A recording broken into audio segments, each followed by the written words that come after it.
sikap teritorial menjadi sikap kedekatan tentara dengan rakyat.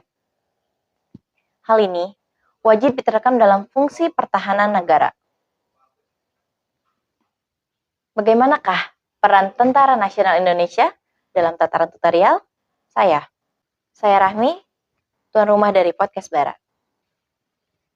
Assalamualaikum warahmatullahi wabarakatuh. Selamat datang kepada Bapak Brigjen TNI Ranotila RSE. Bagaimana Pak kabarnya?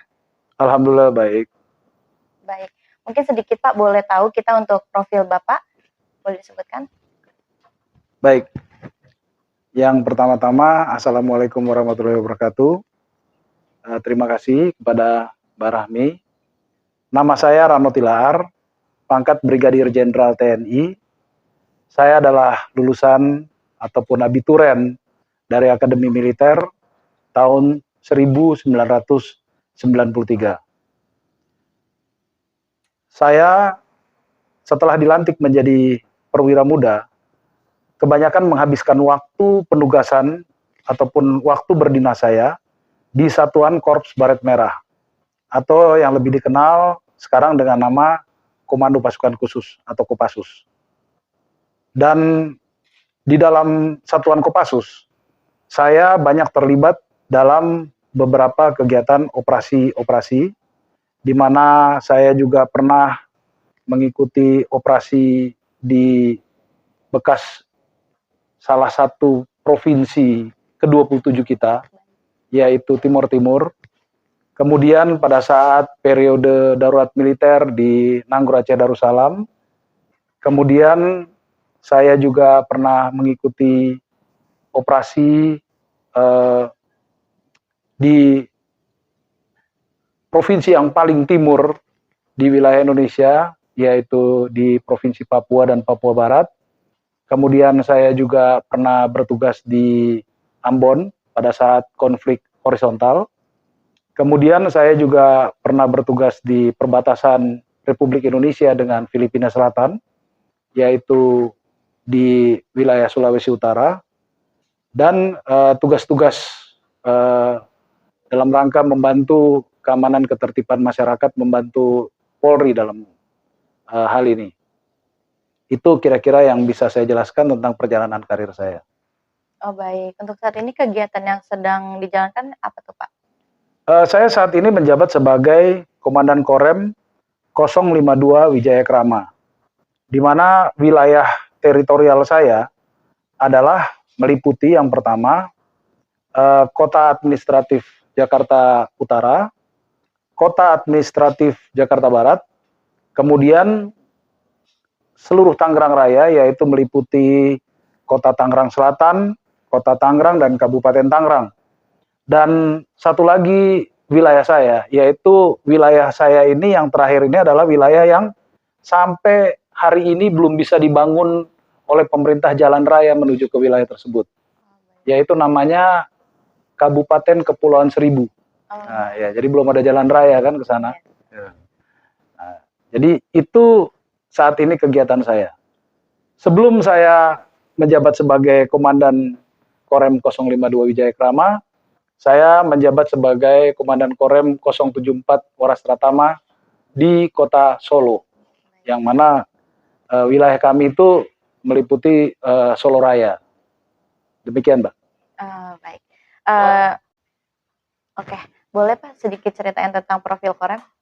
Baik, jadi Korem 052 Wijaya Krama ini adalah salah satu Korem yang dimiliki oleh Kodam Jaya Jayakarta. Kodam Jaya Jayakarta ini wilayahnya ini adalah DKI Jakarta, daerah khusus ibu kota Jakarta, dan juga aglomerasinya, kecuali Bogor. Aglomerasinya di sini adalah Bekasi, baik kabupaten maupun kota, kemudian Tangerang, kota maupun kabupaten, dan juga ditambah dengan Depok. Jadi kalau Bogor itu sudah masuk wilayah Kodam 3 Siliwangi. Nah kemudian profil Korem kami ini, jadi Kodam Jaya Jayakarta ini sebelum 1998, sebelum terjadinya kerusuhan yang bernuansa SARA, bernuansa juga adanya kegiatan-kegiatan penjarahan dan pembakaran seperti yang kita ketahui dalam sejarah kehidupan berbangsa dan bernegara kita, itu Kodam Jaya itu tidak mempunyai korem. Jadi Kodam Jaya itu Pangdamnya ini langsung berkomunikasi atau berhubungan langsung dengan para dandim-dandimnya. Nah, ini spesifikasi Kodam Jaya sebelum tahun 1998. Ketika terjadi kerusuhan massal yang saya katakan tadi, disertai dengan penjarahan dan pembakaran, maka Pangdam Jaya pada saat itu menyadari bahwa Pangdam Jaya ini membawahi satuan tempur.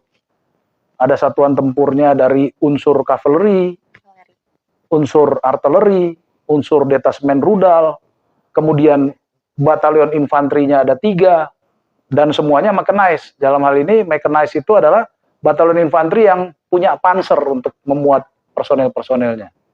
Dan di samping itu juga Pangdam Jaya mempunyai yang namanya Satuan Komando Teritorial, Kodim-Kodim itu. Ketika terjadi kerusuhan yang disertai dengan penjarahan dan pembakaran yang saya katakan tadi, ini Pangdam Jaya sepertinya kesulitan untuk mengendalikan pasukan tempur maupun satuan teritorialnya. Nah, dari situlah pelajaran bahwa muncul pemikiran bahwa perlu adanya di Kodam Jaya ini adanya satuan setingkat korem. Di mana satuan setingkat korem ini seorang danrem punya kewenangan, selain dia sebagai komandan satuan komando teritorial di tingkat korem yang membawahi beberapa kodim, dia juga bisa menggerakkan satuan tempur yang ada di wilayahnya atas seizin daripada Panglima Kodamnya. Ya, jadi seperti halnya kita akan melaksanakan kegiatan vaksinasi atau kegiatan-kegiatan dalam rangka PPKM, seperti kita ketahui di daerah Kabupaten Tangerang ini kan banyak tempat-tempat yang sering melaksanakan haul. Nah, kalau haul itu pasti terjadi kerumunan. Dikala COVID sedang menghangat atau masih dalam posisi pada saat itu terjadi yang namanya virus Delta, itu karena banyak masyarakat yang terkontaminasi, maka PPKM itu yang namanya menggunakan masker, kemudian menjaga jarak dan juga mencuci tangan dengan air bersih itu kan kita harus tegakkan prokesnya. Nah, di saat haul itu banyak sekali masyarakat. Jadi kita harus melakukan penyekatan-penyekatan. Nah, penyekatan ini tidak bisa saja dilakukan oleh unsur kepolisian dengan komando teritorial di tingkat kodim-kodim dan koramil, tapi kita juga harus mengerahkan satuan tempur yang ada di wilayah Tangerang untuk membantu satuan kepolisian dan satuan teritorial ini untuk melaksanakan kegiatan penyekatan. Penyekatan di sini dalam rangka humanis. Jadi kita melakukan pembagian masker-masker, kemudian kita menghimbau kepada masyarakat dari waktu yang ditentukan agar jangan dilanggar, agar segera membubarkan diri kalau aparat kepolisian sudah meminta untuk membubarkan diri karena kerumunan itu nantinya bisa menjadi klaster. Ya. Nah, jadi tadi kalau boleh berbalik sedikit, satuan itu dibentuk setelah krisis moneter. Iya, betul. Setelah kerusuhan. Boleh sedikit tahu Pak prosesnya gimana tuh untuk pembentukan itu, pasti kan nggak mudah ya Pak ya? Iya, jadi pembentukan itu Kodam Jaya ini yang saya katakan tadi, wilayahnya DKI Jakarta dan juga aglomerasinya kecuali Bogor, ini kemudian dibagi dua. Dibagi duanya, pembagiannya adalah untuk wilayah Korem 051 Wijayakarta, yang mana makoremnya ada di Kabupaten Bekasi, ini membawahi Kabupaten Bekasi dan Kota Bekasi. Kemudian membawahi Depok, Jakarta Timur dengan Jakarta Selatan. Nah, korem yang kedua adalah korem kami, 052 Wijayakrama. Wilayahnya itu yang saya katakan tadi, Kota Administratif Jakarta Utara dan Jakarta Barat, kemudian seluruh Tangerang Raya, yaitu Kota Tangerang Selatan, Kota Tangerang, dan juga Kabupaten Tangerang, dan satu lagi adalah Kabupaten Kepulauan Seribu. Jadi wilayah DKI Jakarta dan aglomerasinya itu dibagi dua, menjadi dua korem. Ya, gitu. Kalau untuk itu pencetusnya tuh untuk satu orang atau memang gabungan dari beberapa komandan atau gimana tuh saat itu? Kalau di dalam militer itu tidak ada pencetus, Mbak. Jadi kita itu melakukan suatu kajian. Kayak satu komando gitu? Ya, bukan suatu kajian. Jadi apabila ada suatu permasalahan yang mana TNI harus melaksanakan tugas pokoknya dan kemudian dalam pelaksanaan tugasnya itu terjadi trouble ataupun terjadi hal-hal yang kurang memuaskan bagi kehidupan berbangsa dan bernegara, karena tugas TNI juga ini adalah bagian daripada pemerintah, mendukung pemerintah, maka itu harus dilakukan semacam evaluasi. Dibuatlah suatu kajian-kajian, kira-kira nanti apa yang perlu divalidasi. Nah, validasi itu yaitu perubahan terhadap organisasi daripada TNI. Itu proses daripada pembentukan satuan-satuan baru di dalam TNI. Jadi kita menyebutnya validasi. Dapat pembinaan teritorial. Pembinaan teritorial. Oke, boleh. Iya. Tupoksi. Tupoksi dan rem. Tupoksi ya, tupoksi teritorial. Iya, tupoksi teritorial. Ya. Yo, standby. Mas, bentar. Terbalik nih, kalau bisa nggak sejarah teritorial dulu baru masuk tupoksinya. Boleh? Iya. Sejarah teritorial dulu ya? Iya, ini sejarah teritorial dulu, nanti kita masuk tupoksinya teritorial, karena tupoksinya Korem, tupoksi teritorial. Oh iya, boleh. Iya. Iya. Iya, kilas balik. Kilas balik. Standby. 1, 2, 3. Running. And action. Baik Pak, boleh tahu sedikit tentang sejarah teritorial nggak Pak? Kira-kira seperti apa? Ya, jadi sejarah teritorial itu tidak lepas dari sejarah perjuangan bangsa Indonesia. Di mana seperti kita ketahui bahwa ketika kita memproklamirkan kemerdekaan, maka ada menir-menir Belanda yang melarikan diri pada saat Perang Dunia Kedua, meninggalkan tanah air kita. Dan mereka berambisi untuk menjajah kembali kita. Nah, pada saat itu, Presiden Soekarno yang baru membentuk TKR, kemudian dengan pemerintahannya harus melaksanakan perundingan. Seperti kita ketahui ada perundingan Renville, Rumroyen, dan Linggarjati.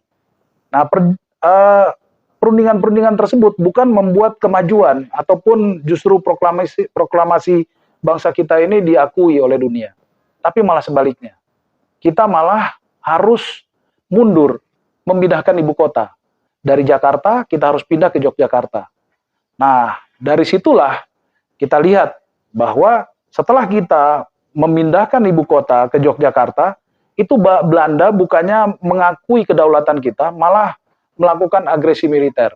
Dan seperti kita ketahui bahwa agresi militer tersebut itu berhasil menawan presiden dan wakil presiden kita, yang pada saat itu presiden kita adalah Presiden Soekarno dan wakil presiden kita Muhammad Hatta. Sebelum ditawan Belanda, Presiden Soekarno menyampaikan kepada Panglima TKR atau Panglima Besar TKR, Jenderal Sudirman, agar Jenderal Sudirman ikut menyerah saja, karena pada saat itu juga memang beliau sudah kena kanker paru-paru dan paru-parunya yang sebelah sudah diangkat. Namun Jenderal Sudirman mengatakan kalau beliau pada saat itu menyerah, ikut ditawan Belanda, maka tentara nasional atau TKR itu akan juga ikut menyerah. Maka kalau TKR menyerah, maka hancurlah atau sia-sialah proklamasi kemerdekaan yang sudah dikumandangkan oleh Soekarno-Hatta tanggal 17 Agustus 1945 itu. Nah, sehingga Jenderal Sudirman memilih untuk bergerilya. Nah, pada saat dia bergerilya itulah kemudian perang revolusi fisik yang dipimpin oleh beliau dengan bergerilya itu berhasil menekan Belanda. Sehingga Belanda harus patuh kepada komunitas internasional mengikuti yang namanya Konferensi Meja Bundar tahun 1949. Konferensi Meja Bundar bulan Desember 1949 itu adalah tonggak pertama seluruh dunia atau dunia mengakui kedaulatan daripada bangsa Indonesia. Nah, itulah kali pertamanya sejak kita memproklamirkan diri tahun 1945. Nah, kemudian pengalaman dalam perang gerilya ini ditulis dan diabadikan, didokumentasikan dengan baik oleh seorang perwira muda yang bernama Abdul Haris Nasution. Nah, dia kemudian membuat yang namanya buku Pokok-Pokok Perang Gerilya. Intinya itu adalah bagaimana tentara mengajak rakyatnya untuk mempertahankan negara. Nah, dari situlah muncul yang namanya teritorial. Itulah ilmu teritorial lahir dari sejarah perjuangan bangsa dan juga dari yang namanya taktik dan teknik bergerilya kita. Nah, kemudian setelah itu, seperti kita ketahui, bahwa di saat damai, tentara ini diarahkan untuk apa? Tentunya untuk civic mission, untuk misi-misi damai, misi-misi kemanusiaan. Nah, misi-misi kemanusiaan ini ada di dalam tupoksi daripada teritorial. Di mana tupoksi daripada teritorial itu adalah merubah yang namanya geografi wilayah dengan demografi. Demografi itu adalah rakyat dan juga mata pencahariannya dan juga kondisi sosialnya. Kalau kondisi sosialnya itu ipolexosbud hankamnya, ideologi, politik, ekonomi, sosial budaya dan pertahanan keamanan. Gitu. Nah, itu dirubah menjadi yang namanya rak juang. Jadi ya geografinya wilayah tadi harus dijadikan ruang juang. Kemudian demografinya rakyatnya harus dijadikan alat juang. Nah, kondisi sosialnya harus menjadi kondisi juang. Itulah yang saya sebut rak juang yang tangguh. Kalau rak juang tangguh ini sudah terbentuk, maka akan terwujud yang namanya kemanunggalan TNI dengan rakyat, atau kita sering singkat dengan istilah KTR. Nah, kalau kemanunggalan TNI dengan rakyat ini sudah terbentuk, maka niscaya ketahanan dan pertahanan nasional, ketahanan masyarakat, ketahanan nasional kita, ini pasti akan terbentuk. Kita akan menghadapi yang namanya serangan dari luar negeri berupa invasi, seperti yang terjadi saat ini yang dilakukan Rusia terhadap Ukraina, kita siap. Karena ada pengalaman pada saat waktu perang kemerdekaan. Gitu. Nah, kemudian apabila ada juga ancaman yang datang dari dalam negeri, seperti pemberontakan bersenjata, separatisme bersenjata, kita juga siap. Rakyat akan membantu kita mengatasi itu. Nah, kita ketahui juga, selain ada ancaman dari luar maupun dalam negeri, ada juga ancaman yang namanya proksi. Nah, seringkali proksi itu suatu negara yang menyerang suatu negara yang lain, tetapi dia tidak menyerang langsung dengan kekuatan angkatan bersenjatanya. Dia akan menggunakan ya pemain-pemain yang dia sewa atau pemain-pemain yang dia hire ya untuk melakukan yaitu memprotes pemerintah, menjatuhkan harga diri pemerintah, melakukan subversi, melakukan pemberontakan, rebellion dan lain-lain. Menarik. Terus kalau misalnya dari dunia digital itu ada nggak Pak kira-kira? Misalnya melalui online atau apa gitu, penusukan dari belakang gitu. Kira-kira ada nggak Pak? Ya tentu ada. Ini kan era revolusi industri 4.0. Ya, di mana semua dunia itu terkoneksi dengan internet. Nah, jadi seringkali ya ini segala sesuatunya ini bisa membentuk opini sedemikian rupanya. Apalagi seperti yang kita ketahui, alat yang kita sering pakai, gadget atau bukan handphone namanya sekarang. Ini namanya smartphone. Nah, kenapa dikatakan smartphone?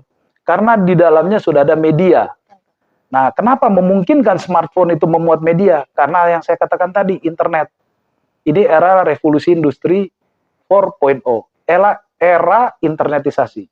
Jadi di dalam handphone yang berubah menjadi smartphone itu kita bisa membuka yang namanya media cetak, e-koran, kemudian media elektronik, televisi, televisi yang bisa dibuka di smartphone kita, dan juga ada satu lagi media yang muncul ketika zaman internet, yaitu namanya media sosial. Baik, saat itu kan sempat terjadinya perang gerilya ya Pak ya. Kalau untuk saat ini apabila terjadi dengan perang teritorial kira-kira seperti apa Pak? Artinya apabila terjadi perang seperti di Rusia menyerang Ukraina ya. Nah, jadi apa perang teritorial kalau terjadi perang? Seperti kita ketahui bahwa kalau perang itu tentu satuan-satuan di dalam angkatan bersenjata yang mempunyai fungsi yang berbeda, mempunyai suatu tugas pokok ataupun sasaran ataupun juga pelaksanaan tugas yang harus dia laksanakan yang secara berbeda pula.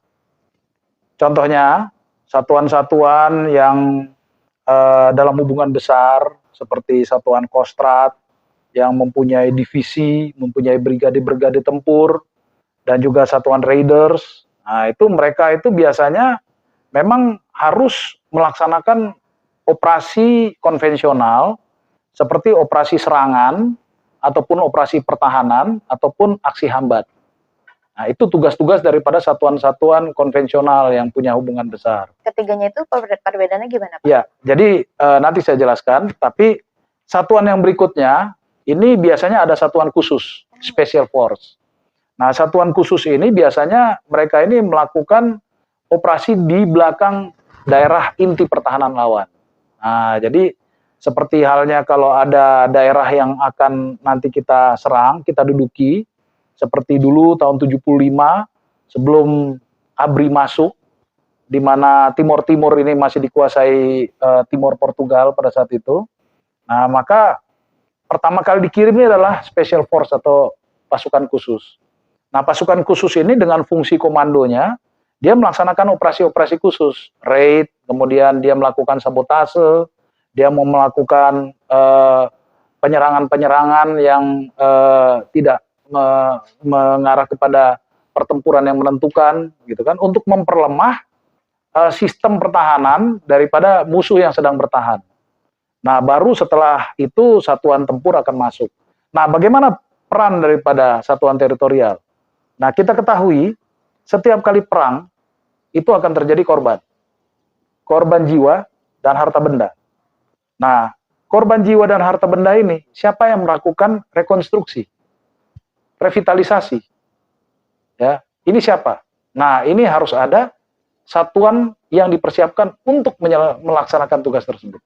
Inilah aparat-aparat teritorial di dalam satuan teritorial itu.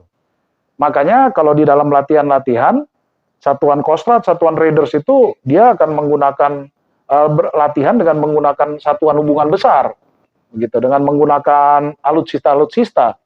Kemudian satuan komando pasukan khusus ini kalau dia latihan, dia juga akan melakukan operasi pembebasan tawanan atau operasi penanggulangan teror, semacam itu. Nah, satuan teritorial inilah yang seringkali kita menyebutnya TMMD, atau dulu dikenal dengan ABRI Masuk Desa. Kalau sekarang namanya Tentara Mandunggal Masuk Desa. Kalau dulu namanya ABRI Mandunggal Masuk Desa. Nah, itu prajurit diajarkan bagaimana melakukan rekonstruksi, membangun infrastruktur, seperti halnya rumah ibadah, seperti halnya MCK, dan alat-alat fasilitas sosial masyarakat yang lainnya. Nah, di samping itu juga malamnya mereka melakukan santiaji kepada masyarakat.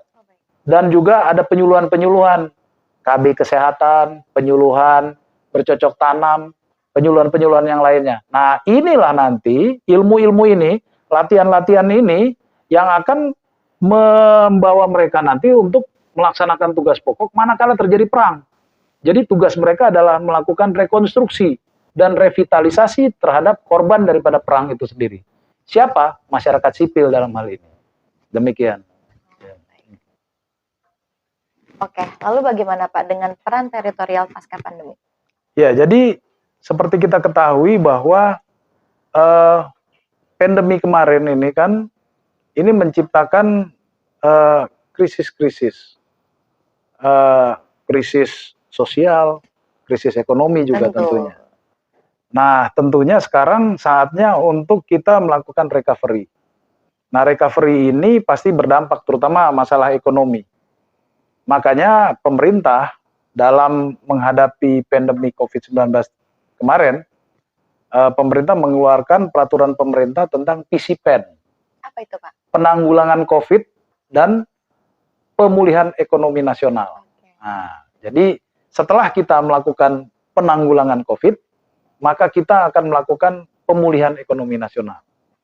Nah, Bapak Panglima TNI beberapa waktu lalu mengeluarkan perintah operasi untuk TNI terlibat dalam operasi pemberian bantuan kepada yang namanya BTPKLW. Bantuan tunai kepada pedagang kaki lima, warung, dan juga nelayan, BTPKLW.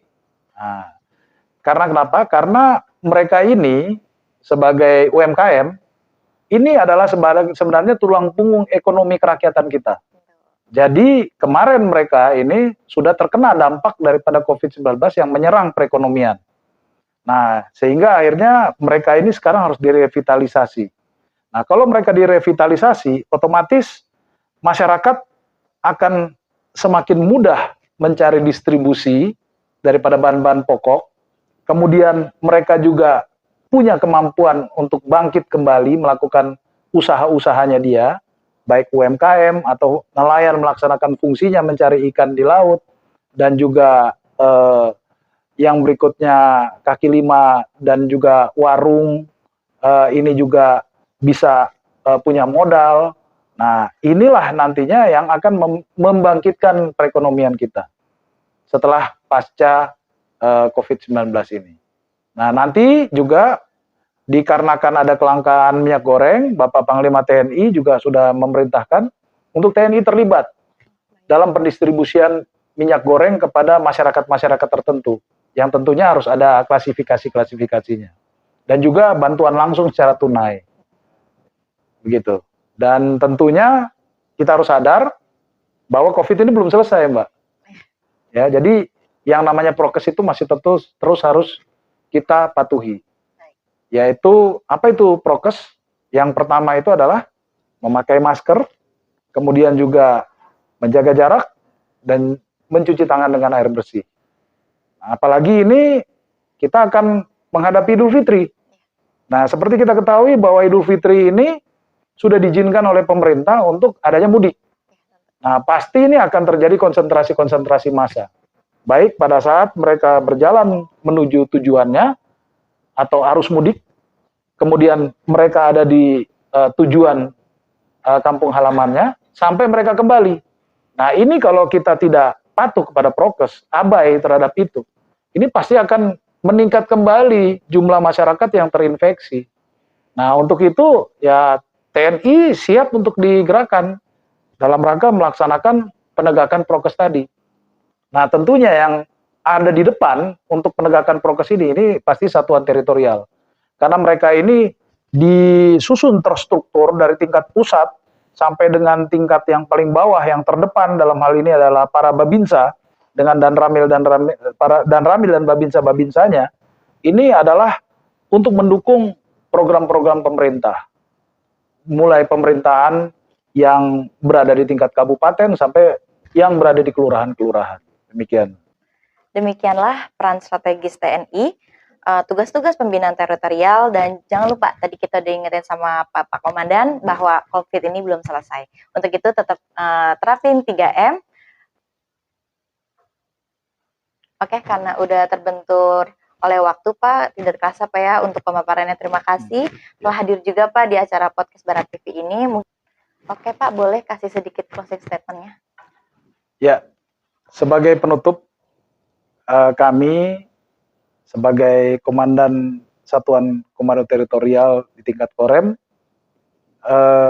menyampaikan suatu kesimpulan pembahasan kita pada sore hari ini, yaitu pembinaan teritorial intinya adalah merubah Geodemo Konsos menjadi rak juang yang tangguh. Nah, rak juang yang tangguh ini akan membentuk yang namanya KTR, Kemandunggalan TNI dan Rakyat, dan tentunya untuk mewujudkan itu apa metodenya? Metodenya adalah yang pertama pembinaan ketahanan wilayah, kemudian yang keduanya adalah melaksanakan komunikasi sosial, dan yang ketiganya adalah melaksanakan bakti TNI. Nah, jadi sekali lagi apabila masih ada yang mempertanyakan apa tugas tentara atau TNI, Tentara Nasional Indonesia, di saat damai, maka kita melaksanakan kegiatan civic mission. Melaksanakan tugas-tugas yang diatur oleh undang-undang. Apakah tugas-tugas itu tugas-tugas perbantuan kepada TNI, kepada pemerintah daerah, atau tugas-tugas perbantuan kepada Polri. Nah, salah satunya tugas yang sekarang sedang kita laksanakan adalah memulihkan kembali perekonomian nasional seperti yang diamanatkan oleh pemerintah dalam peraturan pemerintah, yaitu tentang PCPEN yang saya sampaikan tadi. Penanggulangan COVID dan pemulihan ekonomi nasional. Saya menghimbau kepada masyarakat, jangan lupa bahwa COVID belum selesai, COVID masih ada. Untuk itu tetap jaga protokol kesehatan dengan memakai masker dan juga menjaga jarak serta mencuci tangan dengan air bersih. Niscaya kita semua akan melampaui pandemi COVID-19 ini menjadi endemi di mana kekebalan imunitas masyarakat di tingkat nasional sudah terbentuk. Demikian, Pak. Baik, terima kasih sudah hadir Pak di podcast ini. Semoga kita bisa bertemu lagi ya di tema selanjutnya. Oke, saya Rahmi dari tuan rumah podcast Bara. Wassalamualaikum warahmatullahi wabarakatuh. Waalaikumsalam.